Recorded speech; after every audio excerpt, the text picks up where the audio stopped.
जब आप ध्यान में बैठो, सबसे बड़ी बात ये समझ लेना कि ये शरीर नश्वर है, ये नष्ट हो जाना है, किसी का नहीं रहेगा इस संसार के अंदर।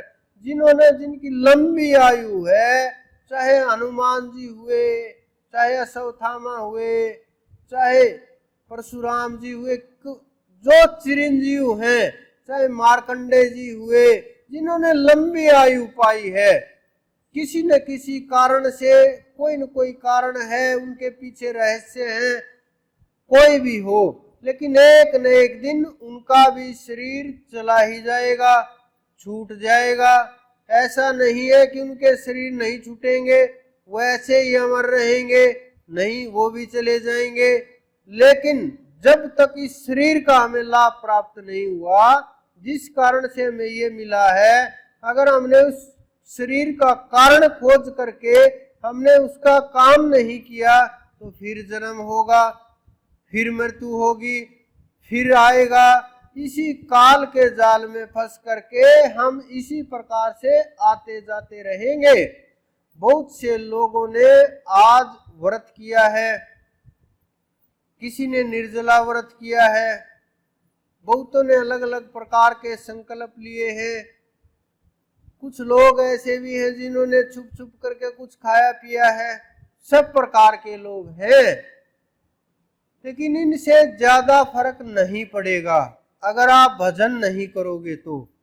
अगर आपने बैठ करके नाम सुमरण नहीं किया, जिस उद्देश्य के लिए आप आज लोग इकट्ठे हुए, आपने उपवास किया, पूरा दिन भोजन छोड़ दिया, भोजन तो छोड़ दिया लेकिन निंदा चुगली नहीं छोड़ी, भोजन तो छोड़ दिया, विषय विकारों को त्याग नहीं किया, भोजन तो छोड़ दिया, लेकिन शरीर के अंदर जो जो चीजें हैं उनको हम काबू में नहीं कर पाए।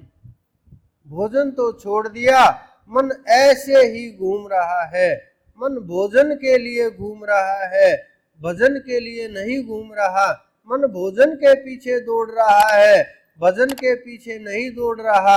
अगर आप भजन के पीछे दौड़ोगे, सुमरण के पीछे दौड़ोगे, तो भोजन की, संसारिक भोजन की ज्यादा आवश्यकता नहीं रहेगी, क्योंकि मानव कोई बड़ी बात नहीं है दो रोटी मिलना, कोई बड़ी बात नहीं है भोजन मिलना।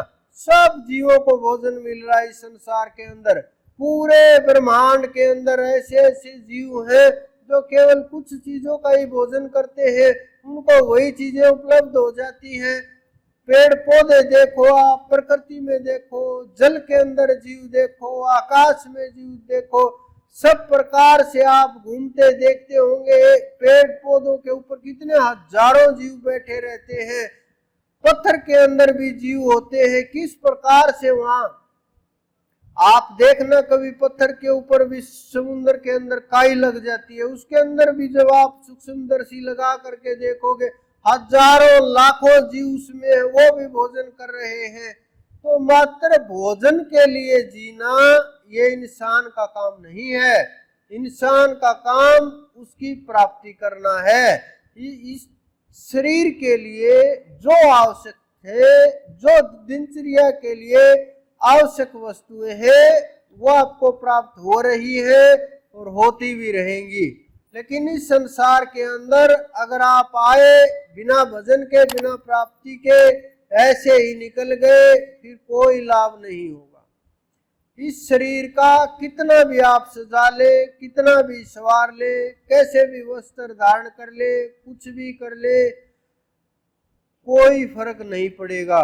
लेकिन आजकल हमारा ध्यान वस्त्रों के ऊपर ज्यादा रहता है, साज श्रृंगार के ऊपर रहता है। मैं ये नहीं कहता है कि ये गलत चीजें हैं, करो, कोई बड़ी बात नहीं है, लेकिन हमारा जो मूल उद्देश्य है उसको प्राप्त करो। अगर आपने वो प्राप्त नहीं किया तो ये चीजें कोई काम नहीं आनी। अगर आपको वो प्राप्त हो गया, फिर आप कुछ भी करते रहो, क्या फर्क पड़ेगा? आपके लिए ये कोई चीजें महत्व ही नहीं रहेंगी। आपको पता रहेगा एक एक पल का कि हम वहां हैं, स्थिति क्या है, कहाँ हमारा दिमाग है, कहाँ विचार है, हमारा अपने ऊपर कितनी पकड़ है, कितना हमें भजन करना है, भजन चल रहा है नहीं चल रहा है, हम जागृत रहेंगे, हमारा ध्यान उसी के ऊपर टिका रहेगा, हमारा वही मार्ग होगा, हम उसी के रास्ते बताए के ऊपर चलेंगे। जिसके लिए आप उपवास कर रहे हो, जिसके लिए आप कल से 24 घंटे के लिए आप उपवास में हैं, व्रत में हैं, कम से कम उसके बताए मार्ग के ऊपर तो चल करके देखो, कम से कम उसके कहे अनुसार तो चलो, कम से कम जो उसने बताया। ये नहीं कि कुछ लाइनें लिख दी गई और ये सार कह करके और आपको चिपका दिया, आप उसी को उठाए हुए घूमते रहोगे कि जो कुछ हो रहा है अच्छा हो रहा है। ये नहीं है सार, ये नहीं है कि जो हो रहा है अच्छा हो रहा है, ये सार नहीं है। सार ये है कि आपको अपनी आत्मा को खोज करना है।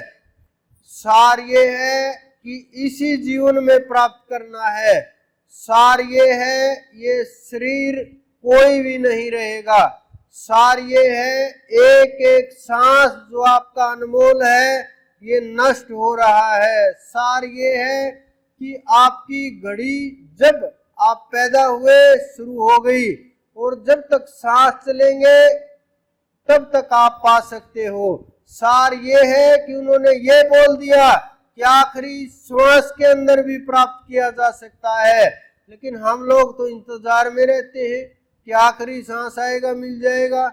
अगर आपने तैयारी नहीं की, ध्यान नहीं किया, सुमरण नहीं किया, प्राप्त नहीं हुए, अगर आप उस स्थिति में नहीं गए, आपने अनुभव नहीं किया, आप आत्मा तक नहीं पहुंच पाए, अगर आप श्री कृष्ण तक पहुंच गए, अगर उसके अंदर नहीं मिले, बस मिल करके लौट आए। शब्द बड़ा गहरा है, नहीं मिले और मिल करके लौट आए, यानी मात्र देख करके लौट आए। अगर उसके अंदर नहीं समाये तो आप जीवन मुक्त नहीं हुए। वो वही तत्व है, उसी के अंदर से आए हैं, उसी के अंदर मिल जाएंगे। जब आप अपने आप का पालोगे तो आपको भी एहसास हो जाएगा कि आप भी वही तत्व हो जो श्री कृष्ण थे, आप भी वही तत्व हो जो श्री राम थे, आप भी वही तत्व हो जो परम चेतना है, आप भी वही तत्व हो जो परमात्मा है।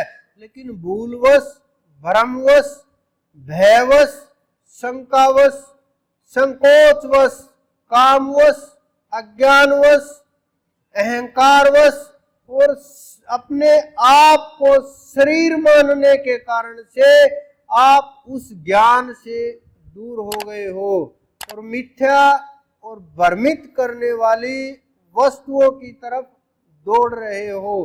भाग दौड़ मची हुई है, कौन किससे आगे निकलेगा, लेकिन अंधों की दौड़ मची हुई है। आंखों वाले तो अलग रास्ते के ऊपर चलते हैं, जिन्हें दिखाई देता है वो अलग मार्ग के ऊपर चलते हैं।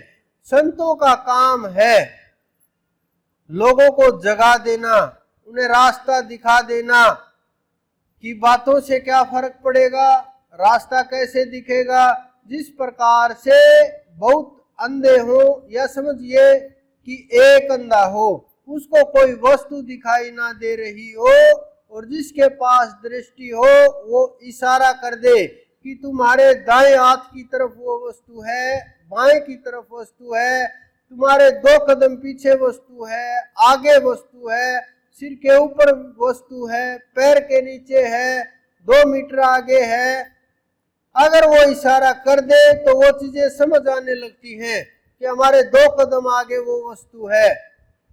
जब वो वस्तु आगे कर कदम रखेगा, वो वस्तु हाथ आएगी, वो संतुष्ट हो जाएगा।